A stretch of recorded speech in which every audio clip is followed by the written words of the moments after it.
The highest award given to British officials who work abroad is the Order of St Michael and St George. This consists of a star with a little enamelled painting, and the painting shows the angel St Michael standing on the neck of the devil, and the devil is a black man. This image is very similar to one that we've become familiar with. A policeman kneeling on George Floyd's neck as he says, "I can't breathe."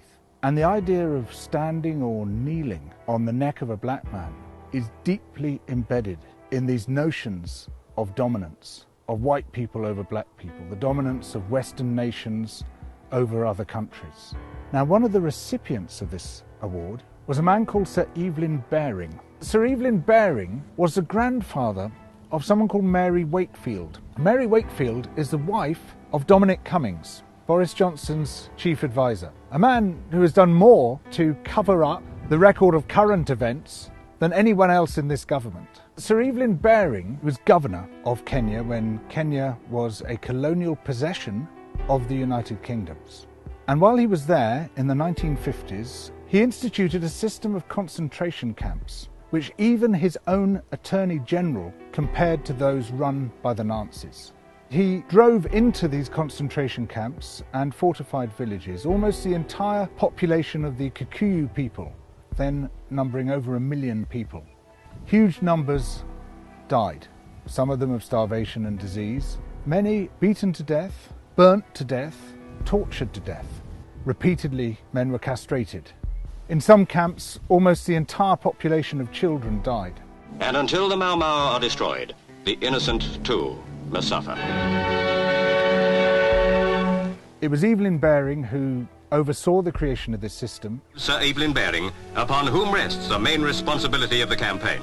We are making progress in that struggle, and we are all confident that in the end we will succeed. He also directly authorised the beating to death of people within those camps. When Labour MPs asked inconvenient questions about this, on one particular occasion when 11 men were beaten to death, he told the Colonial Secretary to tell the MPs that they had died from drinking contaminated water. Before Britain left Kenya, there was an order sent down, implemented by Special Branch, to conduct what they called a thorough purge of the archives. They burnt crate after crate of documents. One of the orders instructed that if there were too many documents to burn, they should be packed into weighted crates, taken as far from the coast as practicable, and dumped into very deep water without currents.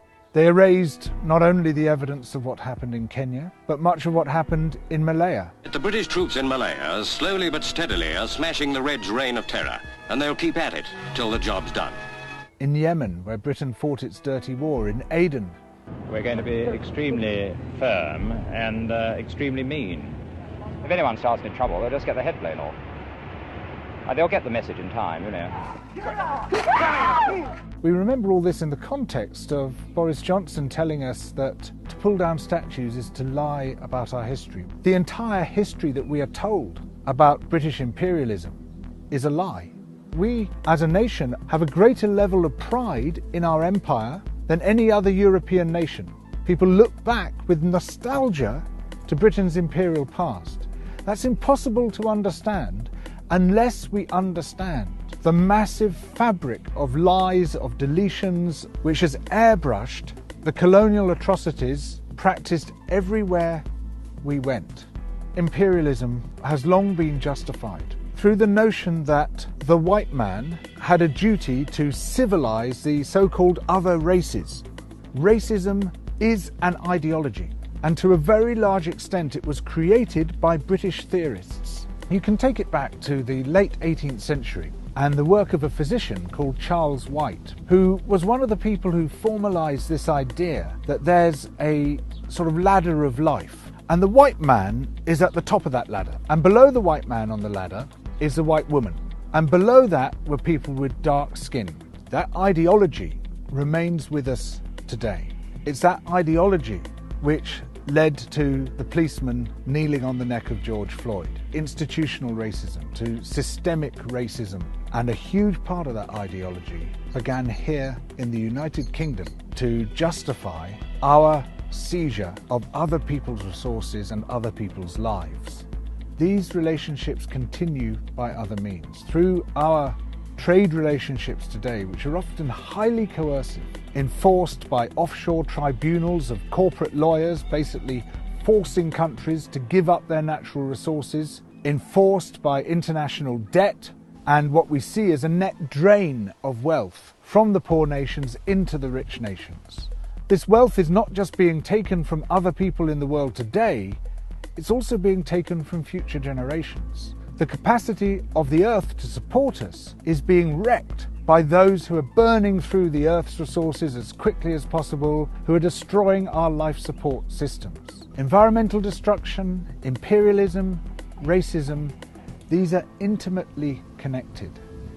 They all mesh together as part of a global system of injustice. It's not just the bad stuff in history that they don't want us to see.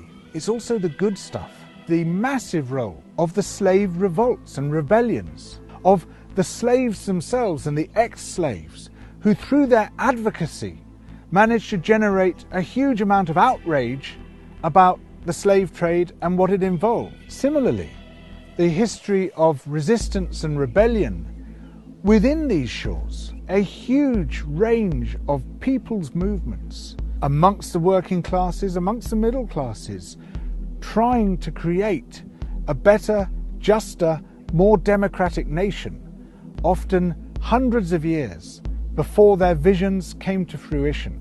And by learning from that history, as well as by learning from our history of atrocities, these two hidden histories, we can begin to understand where we stand, why we are where we are, and how, from that position, we can start to build a better world.